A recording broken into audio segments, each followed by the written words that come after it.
కుక్కతోక తలిగితే కుప్పవులే బ్రిడ్జులే కాదు గిసుంటి పెద్ద పెద్ద విగ్రహాలను నిలబెట్టే ఇంజనీర్ల పనితనం కూడా బాగానే ఉన్నట్టుంది కదా మనోళ్ళది. ఇక గుర్తు పట్టిరా ఈ విగ్రహాన్ని. అర్జెంటీనా ఆటగాడు లియోనెల్ మెస్సీ విగ్రహం ఇది.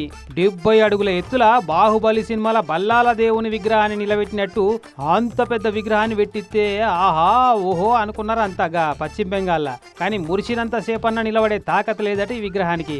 ఇక చూడరాదు గట్టిగా గాలి వస్తే దండ మీద ఆరేసిన బట్టలు ఊగినట్టు అటు ఇటు ఎట్లా ఊగుతుందో ఉయ్యాలాట.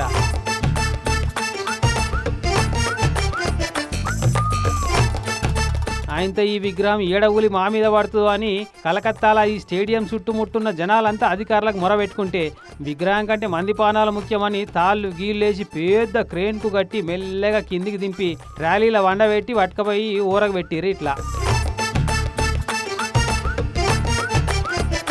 మరి మెస్సీ వస్తున్న ఆత్రంలో అత్తరబుత్తర నిలబెట్టిర్రా లేదంటే ఎవరన్నా మంచి పనిగల్ల మేస్త్రికే పని అప్ప చెప్పిర్రా తెలియదు కానీ ముందు మురిసినమ్మకు పండుగ లేకుండా అయినట్టే అయిందని అనుకుంటున్నారు జనాలంతా. నయ్యం వట్టిగా ఊగినట్టు చేసి వార్నింగ్ ఇచ్చినట్టు చేసింది ఈ బొమ్మ.